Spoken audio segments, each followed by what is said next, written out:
The story of Dmitry Fyodorovich Loza. During the Great Patriotic War, Dmitry Fyodorovich progressed from a platoon commander to the chief of staff of a tank battalion in the 233rd Tank Brigade. He fought on British and American tanks, passing through Ukraine, Romania, Hungary, Czechoslovakia, Austria, and ended the war in the Far East against Japan, hero of the Soviet Union. When I began fighting as part of the 5th Mechanized Corps, our unit was equipped with British machines. In service were Matildas, Valentines, and later Churchills. These tanks came to us through Lend-Lease, and each had its own peculiarities. The Matilda turned out to be the least suitable for our conditions. It was designed for desert combat, and in the swampy, forested terrain around Smolensk and Roslavl, it performed very poorly. Mud clogged the running gear, and the transmission with its servo mechanism overheated and broke down. Frequent repairs were needed, and many of us cursed these machines. Of all the British tanks, the best was the Canadian-made Valentine. It had streamlined armor and, most importantly, a long-barreled 57mm gun. This machine could at least somewhat compete with German tanks. The Churchill, on the other hand, was heavy but too slow and underpowered in terms of its engine. Until the end of 1943, we used British equipment and had to put up with its shortcomings. But after the Kishinev operation, our Corps switched to American Shermans. From that moment, a completely different chapter of the war began for me and my comrades. These machines were more modern, more comfortable, and far more reliable in operation. Supply and repair issues were always with us. The Matilda was particularly troublesome. Its design was ill-suited for our terrain. Mud got stuck between the side skirts and tracks, and the transmission with its servo mechanism overheated and failed. The British were accustomed to a different approach: modular repairs. If a transmission broke, you unscrewed a few bolts, removed the part, installed a new one, and went back into battle. We couldn't do that. Spare parts were scarce, so we had to fix what we had. Every battalion had its craftsman. In my battalion, our mechanic was Senior Sergeant Nestorov, a former collective farm tractor driver. He could disassemble and repair any transmission, even though the British forbade tampering with the components, saying they were sealed and should only be replaced entirely. But on the front, there was no time for formalities. Nestorov got to work and brought tanks back to service, even if it meant breaking all the rules. Things were much simpler with American machines. The Sherman was far easier to repair, with more reliable components. If something broke, it was easier to fix. Overall, the equipment was much better suited for the conditions of the war on the Eastern Front, so the transition to Shermans was met with great relief. When the Shermans arrived in our Corps, we immediately felt the difference. These machines were more comfortable and modern. They had their strengths and weaknesses, which we learned about in combat. One drawback was the high center of gravity. The tank could tip over on a sharp turn, and such incidents weren't rare. Once, in Hungary during the winter of 1944, my crew got into just such a situation. The driver hit a curb on a turn, and the tank flipped. We were injured but survived. Meanwhile, 4 tanks ahead of us continued and were burned out by the Germans. In a way, this flaw saved our lives. There were other difficulties. The rubber metal tracks on the Sherman had both advantages and disadvantages. On highways, the tank moved smoothly, almost like a car, and the tracks lasted twice as long as those on the T-34. But in the heat, especially in Romania, the rubber melted and came off in chunks. The entire Corps once halted because of overheated rollers, and for 3 days, all we did was replace them. In winter, on icy surfaces, the Sherman slid like a cow on ice, and we had to wrap the tracks with wire and chains just to keep moving. Another drawback was the driver's hatch on early models. It opened upward and sideways, and when the turret turned, the gun could knock the hatch onto the driver's neck. There were tragic incidents because of this. Later, the design was changed and the hatch became sliding, like in modern tanks. But the Sherman had plenty of advantages. For example, battery charging. On a T-34, you had to run the entire engine, but the Sherman had a small gasoline-powered auxiliary engine that handled the task. The interior was well designed. Everything was neatly painted, the seats were comfortable and upholstered in material that soldiers sometimes cut off to make boots if the tank was left unattended. It was truly European quality by the standards of the time. What amazed us most was that when a Sherman caught fire, the ammunition didn't explode like in the T-34. We didn't understand why until later, when we learned that the Americans used a pure explosive in their shells that didn't detonate in fire. This saved crews' lives. My combat experience with the Shermans was rich and full of various situations, sometimes tragic, sometimes life-saving. During the Iași Chișinău operation in Romania, the heat reached 30 degrees Celsius. We covered up to 100 kilometers a day on highways. The rubber on the rollers heated up so much that huge chunks flew off. The entire corps came to a halt. The rubber peeled off, the rollers seized, and the screeching was unbearable. Imagine, an entire army stopped. But a few days later, new rollers arrived from Moscow, and we went back into battle. In Hungary, I experienced a case where an overturned tank saved our lives. Our comrades who went ahead were burned out, but we, though injured, survived. Sometimes the equipment itself decided a person's fate. There was an episode when our tank was hit and caught fire, and we were trapped underneath it. The Germans covered the field with dense mortar fire, and the burning tank was our only cover. We lay there, feeling the fire scorching our backs, thinking the ammunition would explode any moment. But it didn't. The shells fired off from their casings but didn't detonate. That's when we first noticed the difference between our ammunition and the American ones. I also remember a tragic moment. In Austria, in the spring of 1945, our tank was pierced through by a Tiger shell. Inside were 3 officers and 2 soldiers. The driver was killed instantly. My leg was shattered. My comrade Sasha Ionov had his leg torn off across from me. And the gunner, Lyosha Romashkin, was severely wounded. As we pulled each other out of the tank, Lyosha shot himself. He had said before that if he lost his legs, he wouldn't want to live. And that's what happened. Such memories stay with you for life. Every time a tank was knocked out, it was a test. Almost always someone died or was left crippled. In a tank, you couldn't rely on miracles, but sometimes a miracle was what saved you. Our attitude toward the Germans on the front was straightforward. As long as they held a weapon, they were the enemy. If they dropped their weapon or were captured, they became human. We understood that many of them fought against their will. In Hungary, there was a case. At night, a German repair truck joined our column. When I reached the last vehicle and heard "was" from the cab, everything became clear. We disarmed them, and they turned out to be 3 confused soldiers. Such situations showed that even the enemy could be vulnerable and not always fearsome. Relations with civilians varied. In Romania, people in the frontline zones were evacuated, so there was little contact. We, the tankers, were even tasked with tending their gardens to preserve the harvest. I led a brigade, and all summer we weeded beds and cared for pumpkins, watermelons, and tomatoes. When the owners returned, they were stunned. They expected ruin but found a rich harvest. In Hungary, the situation was different. The population was initially terrified. People abandoned their homes, leaving food on stoves, thinking we were monsters. Posters on walls depicted Soviet soldiers as child eaters. But over time, they realized it was a lie. We even saved a girl who was hidden in a barn, sick and exhausted. We treated her at our medical station, and she often visited us later. Years afterward, I met her again, a grown, beautiful woman with a family. Sometimes locals helped us. We occasionally took guides to avoid getting lost. But afterward, we always thanked them, gave them food or money, and let them go. We didn't treat them as enemies, even if they were scared by propaganda. The war taught us, the enemy is the one who shoots. Civilians, even if foreign, always remain just people. We went through many battles, each leaving a mark on our memory. The fighting around Korsun-Shevchenkivsky stood out.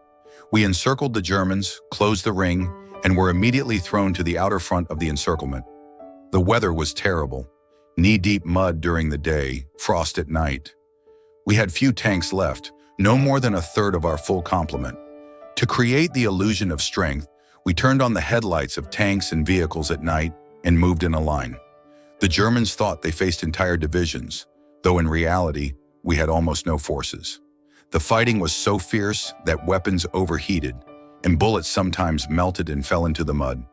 The Germans fought desperately with nothing to lose, and breakthroughs happened even with small groups. There were battles where dates and events blurred so much that even years later, it's hard to recall which day was which. Tanivka, for example, changed hands several times in a single day. Everything shifted not by days but by hours. We learned to deal with heavy German machines, especially Tigers, using a special tactic. 2 Shermans were assigned to 1 Tiger. One aimed for the tracks to immobilize the beast. The tank would start to turn, and the second would fire at its side, aiming for the fuel tanks. That's how we took down those giants. We called it hunting with Borzoi. In Austria, in Vienna, we had a bitter experience fighting in the city. I was ordered to break into the center and secure a bank. We had heavy ISU 152s with us. When the Germans counterattacked with Panthers, I ordered the ISU to fire. One shot blew the turret off an enemy tank like it was a toy. But the narrow streets, tall buildings, and stained glass windows played a cruel trick. The blast caused hundreds of glass shards to rain down. Dozens of our men were injured, though no one died. It was a harsh lesson. In a city, every detail can cost lives. In those battles, we saw both the price of victory and the cost of mistakes. Tactics always adapted to the situation, but the main goal remained the same: survive and carry out the order. Life on the front wasn't just about fighting. We received pay, but not in cash. All funds were kept in a field savings bank, in each soldier's personal account. In Guards units, soldiers and sergeants received double pay, officers 1.5 times. When I became a battalion commander, I earned over 1,000 rubles. The money could be sent to families, which was sensible. Cash was useless on the front. Officers received a monthly extra ration: butter, biscuits, cookies, sometimes cheese. I remember slicing bread lengthwise, spreading butter, and adding cheese, a simple treat that felt like incredible luxury. The food varied, both Soviet and American. But not everything was so orderly. In Romania, we faced a problem the medics should have warned us about. Our troops moved through the country swiftly, but it was a hotbed of venereal diseases. We found packs of condoms among German prisoners, and our political officers explained it as evidence of their violence. In reality, the enemy was smarter and understood the danger. Our medics should have been severely reprimanded for such negligence. In the end, special hospital wards had to be set up, though they weren't part of the standard structure. The rest of the time, we tried to maintain order. When the front stabilized, we were tasked with tending to local fields and gardens. Commanders strictly ordered not a single cucumber was to be picked, and we truly cared for the crops, later handing them over to the farmers by official record. These small acts helped preserve the sense that we were protecting, not destroying. Life was tough. We slept in tanks, covering the engine compartment with tarpaulin to keep warm. We wore American fur-lined coveralls that saved us from the cold. Our infantry comrades, the submachine gunners, were always nearby. They warmed themselves on the tanks, dried their clothes, and shared our rations. We felt like one family. Every Sherman arrived in the USSR fully equipped. It came with 2 Thompson submachine guns, large and heavy, chambered for 11.43mm rounds. But the weapon was weak. A bullet could get stuck in a padded jacket, so we treated it with disdain. We valued captured German submachine guns with folding stocks much more. They were compact and convenient, especially in the tight space of a tank. Some batches of Shermans were equipped with anti-aircraft machine guns. Their value became clear in the war against Japan, when we had to fend off suicide attackers. In Europe, they were less useful against aircraft. The Germans attacked from high altitudes or in steep dives, making them nearly impossible to hit. But against ground targets, the machine gun worked wonderfully and often saved us. Ammunition was different too. Soviet shells were stored in wooden crates, covered in thick grease that we spent hours scraping off. American shells came in cardboard cases, 3 per pack. Open the lid, and the clean, shiny shells were ready to load into the tank. The difference was huge. The Sherman's ammunition load consisted mainly of armor-piercing and high-explosive shells. About a third were high-explosive, the rest armor-piercing. This allowed us to fight both enemy vehicles and fortifications. On long raids, we carried 1 ammunition load inside and 1 or 2 more on the armor. Sometimes we gave up food to take more shells. Ammunition was delivered on American Studebakers, which were very reliable trucks. I distinctly remember the difference in explosive quality. When a T-34 caught fire, The ammunition almost always detonated, killing the crew. On Shermans, this didn't happen. Shells might fire off from their casings, but they didn't explode. The Americans used a purer explosive, and it saved our lives. On the front, every knocked-out tank meant trouble. Almost always, someone in the crew died or was left disabled. There were rare cases when everyone got out alive, but more often the tank became a mass grave. I experienced this myself in Austria when a Tiger pierced our tank through. The driver died instantly. I was badly wounded. My comrade lost a leg, and the gunner, an orphan named Lyosha Romashkin, shot himself, unwilling to live without legs. Those moments are etched in my memory forever. We knew that almost always, when a tank was hit, at least one or two crew members would die or be wounded. That was the price of tank warfare. There were monetary rewards for destroyed enemy equipment. For a knocked-out tank, the crew received 1,000 rubles, split equally among them. But once in Hungary, we decided that all the money earned for destroyed vehicles would go into a common fund and be sent to the families of fallen comrades. Later in the archives, I found documents with my signature transferring 3,000 or 5,000 rubles to families. It was our honor and duty. I remember a case when we broke through to the enemy's rear near Lake Balaton. We destroyed an entire German column and knocked out 19 tanks, including 11 heavy ones. In total, 29 units of equipment were credited. The crews received large sums, but we pooled it all and sent it to the families of the fallen. There were also tragic mistakes. Friendly fire happened when our own artillery or tankers mistook Allied tanks, especially foreign models, for the enemy. That's how Battalion Commander Maslyukov died when our T-34s mistook a Sherman for a German tank. Such errors were costly but unavoidable in the chaos of battle. Rewards, rations, money, all of it meant little on the front. The greatest reward was surviving a battle and seeing your comrades alive beside you. In every tank brigade, a battalion of submachine gunners fought alongside us. They were like brothers. During marches, they sat right on the tanks, warming themselves, drying their clothes, and dozing. When we stopped, they took over guard duty, letting us catch some sleep.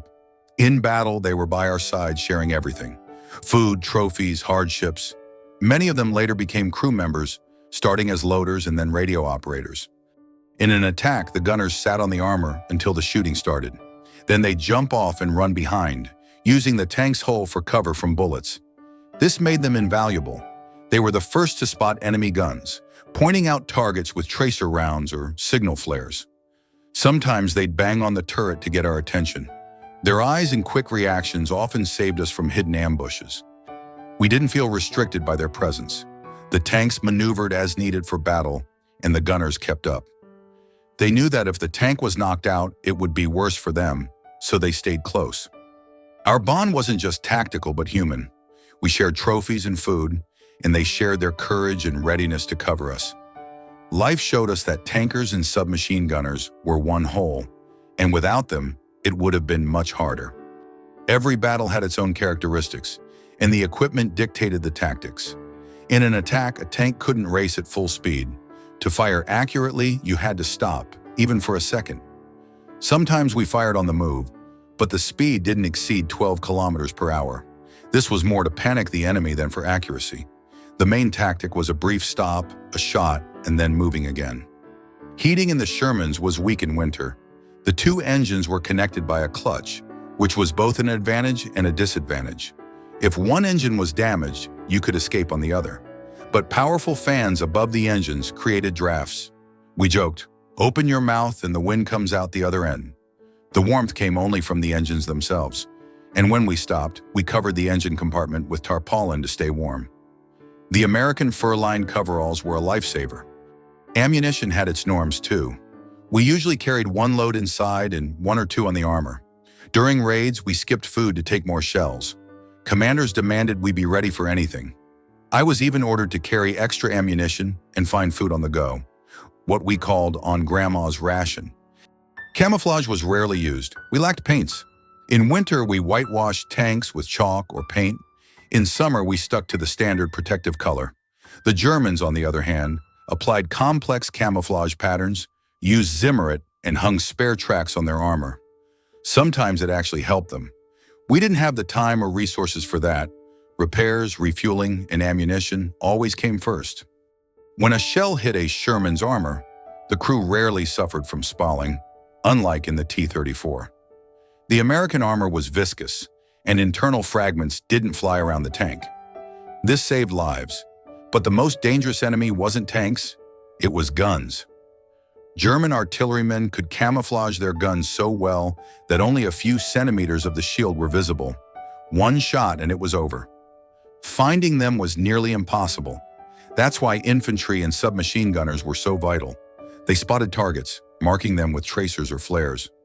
The tactic was harsh and simple. As long as you're moving and shooting, you have a chance to survive. Stop and you become a target. Communication was critical. The Shermans had 2 radios, one shortwave for contacting brigade command and higher, and one ultra-shortwave for communication within the battalion and company. They worked flawlessly, far better than what we had on our machines.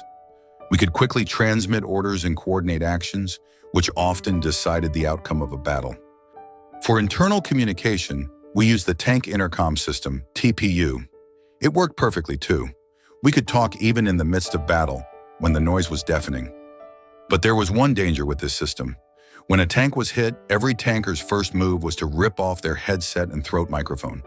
If you didn't and jumped out, you could hang yourself on the wires right by the tank. I saw such cases and never forgot that rule. Radio, TPU, crew coordination, all of it made the tank a living organism, where every crew member was connected to the others. Without that connection, survival in battle was impossible.